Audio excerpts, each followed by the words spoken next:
Kalau kita ngomongin pusaka legendaris Nusantara, wah, rasanya nggak ada yang lebih kelam dan penuh darah dibanding keris Empu Gandring. Ini bukan cuma cerita soal sebilah senjata loh. Ini adalah kisah tentang gimana ambisi, pengkhianatan, dan sebuah kutukan bisa meruntuhkan kerajaan dari dalam.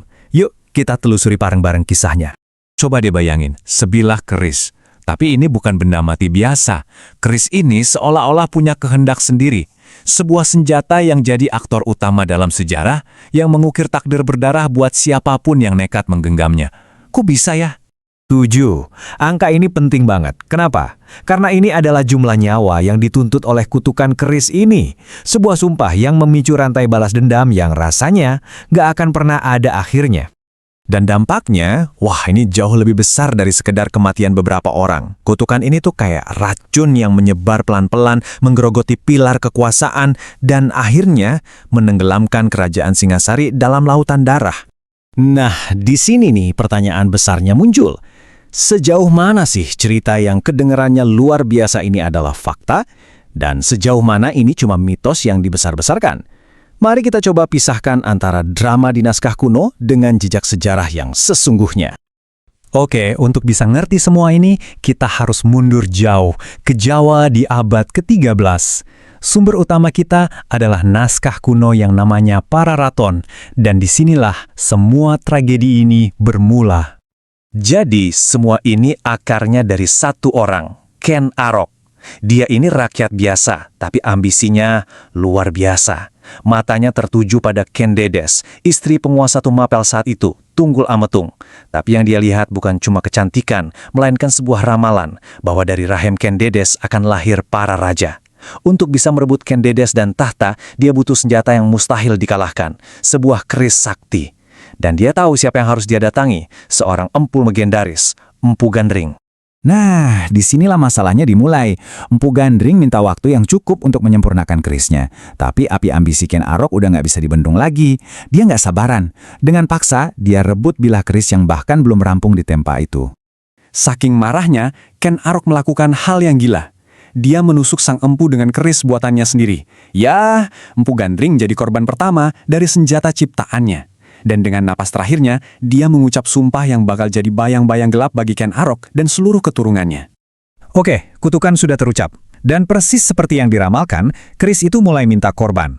Mari kita ikuti jejak berdarahnya, satu demi satu. Efek dominonya langsung jalan. Korban kedua, jelas Tunggul Ametung yang dibunuh Ken Arok. Untuk nutupin jejaknya, Ken Arok ngefitnah orang lain, Kebo Ijo, dan menjadikannya korban ketiga. Tapi, darah menuntut balas kan? Bertahun-tahun kemudian, Anusapati, anak tiri Ken Arok, membunuh ayahnya dengan keris yang sama. Ken Arok jadi korban keempat.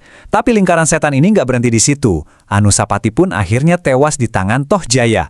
Kutukan itu terus berjalan tanpa ampun. Menurut legenda, setelah korban ketujuh jatuh, seseorang akhirnya memberanikan diri mengakhiri teror ini. Keris terkutuk itu konon dilemparkan ke kawah Gunung Bromo yang membara.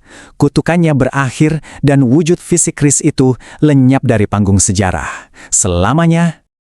Itu tadi versi legendanya yang dramatis banget kan? Sekarang ayo kita ganti topi. Kita coba lihat dari sudut pandang sejarawan.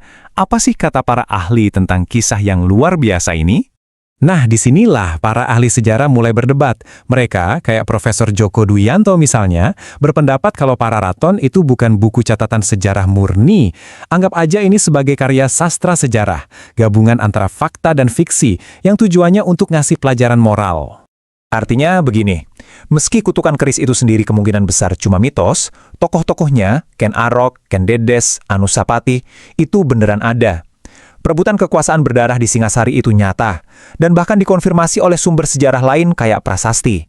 Bahkan ada satu lagi nih yang keren banget. Nama Gandring itu sendiri punya petunjuk menarik. Secara harfiah, itu bisa berarti penempa logam. Tapi ada makna simbolisnya. Kehilangan kendali karena hasrat. Wah, pas banget kan sama karakter Ken Arok? Ambisinya yang nggak terkendali justru jadi kehancurannya sendiri. Jadi kalau kita pikir-pikir lagi, kekuatan cerita ini sebenarnya bukan di kutukan goibnya kan? Tapi di pesan di baliknya. Apa sih warisan sesungguhnya dari legenda ini buat kita? Kisah ini tuh udah kayak cermin abadi buat kita. Sebuah pengingat keras bahwa kekuasaan yang direbut dengan kekerasan, ia bakal melahirkan kekerasan baru. Bahwa ambisi yang buta pada akhirnya cuma akan menghancurkan diri sendiri. Inilah kenapa legenda ini bisa bertahan ratusan tahun. Pesannya tentang sifat dasar manusia itu nggak pernah lekang oleh waktu. Ya, pada akhirnya legenda Empu Gandring mungkin bukan 100% fakta. Tapi cerita ini udah menyatu dengan DNA bangsa ini. Hal ini meninggalkan kita dengan satu pertanyaan besar. Kalau sebuah mitos mampu membentuk identitas sebuah bangsa, apakah masih penting jika cerita itu tidak sepenuhnya nyata?